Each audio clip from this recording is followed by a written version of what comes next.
दिन आज मैं वर्ग 6 विषय हिंदी पाठ 18 पढ़ने जा रही हूँ। पाठ 18 का नाम है शेर शाह का मुकाबला। इसका मैं शब्दार्थ आप लोग को बोर्ड पर लिख रही हूँ, इसे आप लोग लिखिए।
इसे मैं बोर्ड पर लिखती हूँ। शब्दार्थ एक बार पढ़ने से ध्यान से सुनिए। मकबरा वह कब्र जिस पर इमारत या गुंबद हो। जागीर पुरस्कार स्वरूप राजाओं महाराजों द्वारा दी गई जमीन। दफन जमीन में गाड़ना। मृत शरीर का कब्र में दफन होना। ऐतिहासिक धरोहर इतिहास संबंधी अमानत। उत्सुकता प्रबल इच्छा। यह इस पाठ का शब्दार्थ है। एक बार मैं यह कहानी पढ़ रही हूँ, इसे आप लोग ध्यान से सुनिए। यह है शेर शाह का मुकाबला। शेर शाह मुगल साम्राज्य के बादशाह थे, उनका मुकाबला के बारे में, उनका कब्र कहाँ है इसके बारे में बता रहा है। देखो बस आ रही है, हेडमास्टर साहब ने कहा। सभी बच्चे सड़क की ओर निहारने लगे। कुछ ही क्षणों में बस विद्यालय के निकट आ गई। बच्चे मारे खुशी के शोर मचाने लगे। बस आ गई, बस आ गई, अब बस भी करो। हेडमास्टर साहब ने बच्चों से कहा। बच्चे शांत हो गए। सबकी चेहरा पर खुशी थी, बहुत व्याकुल थी। सभी बच्चे लाइन में खड़े होकर एक एक करके बस के अंदर गए। सभी बच्चे बस पर सवार हो गए और मास्टर साहब सभी शिक्षक उनके साथ गए। दिन के 10 बज रहे थे। अक्टूबर का महीना था। मौसम बहुत सुहाना था। धूप बहुत लग रही थी। गाड़ी खलासी के बस गेट बंद कर दिया और गाड़ी चलने लगी। शेर शाह के बारे में कुछ बताइए सर। सूरज ने आग्रह किया। पूर्ण सर ने कहा, आप ध्यान से सुनिए, बताता हूँ। उन्होंने शुरू किया। शेर शाह भारत के महान शासकों में एक थे। तब एक टीचर ने बच्चों को बताया कि शेर शाह कौन थे। कहा गए एक मुगल सम्राट के शासक थे। इनका जन्म 1472 में हुआ था। इनका बचपन सासाराम में बीता। सासाराम में इनका बचपन बीता था। इनके बचपन का नाम फरीद खां था। वह हसन खां सूरी के पुत्र थे। हसन खान ये बड़ी जागीर थे, जागीर बहुत बड़ा नवाब थे। फरीद ने अकेले एक शेर को मार दिया, तब से यह शेर खा कि यह बचपन में क्या शेरशाह जो है एक शेर को मार दिए थे, तब से उनका नाम शेरशाह पड़ गया। वे बहुत विद्वान बहादुर बुद्धिमान व्यक्ति थे। इनका सारा जीवन संघर्ष में बीता। कम उम्र में पिता की जागीर की देखभाल करने नहीं भूले। बाबर की सेना में नौकरी की बहुत अनुभवी व्यक्ति थे। वो कम ही उम्र में अपने पिता की जो विरासत था, जो आगे जमीन था, उसको देखने लगे।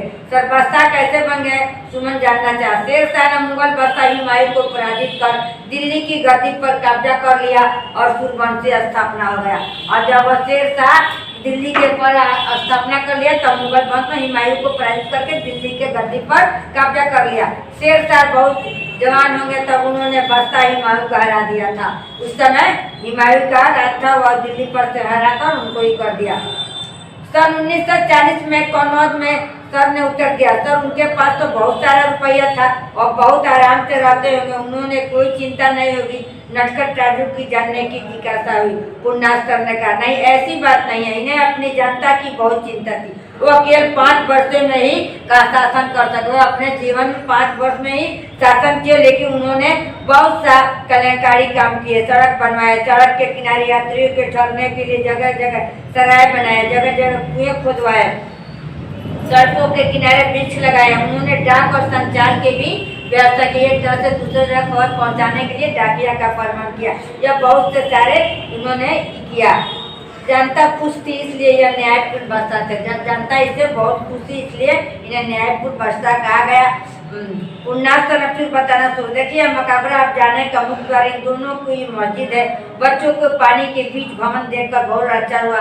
भवन जो था पानी के बीच में बना हुआ था। मकाबरे का निर्माण किसने करवाया, बच्चों ने जानने की इच्छा व्यक्त की। पुण्यास्त्र ने कहा 1545 ईस्वी में कालिंजर के किले की घेराबंदी से विस्फोट में शेरशाह का देहांत उपरांत के पुत्र उद्गारी इस्लाम शाह फूल ने कब्र बनाया। जब उनका 1545 में कालिंजर के युद्ध में मारे गए, तब उसके बाद उनके बेटा शाहपुरी ने उनका मकाबरा कब्र बनवाया। मकाबरा बनाने के लिए बहुत बड़ा तालाब खोदवाया गया था। मकाबरा सुंदर दिखाई दे, पानी के अंदर मकाबरा रहेगा तो बहुत सुंदर दिखाई देगा। विशेष देखने की बात यह है कि मकाबरा बने ऊंचे चौकोर चबूतरे पर बनाया गया। सर ने बच्चों से जानना चाहा और देख कर बताया मकाबरा किस चीज से बना है। सभी बच्चों ने कहा पत्थर से।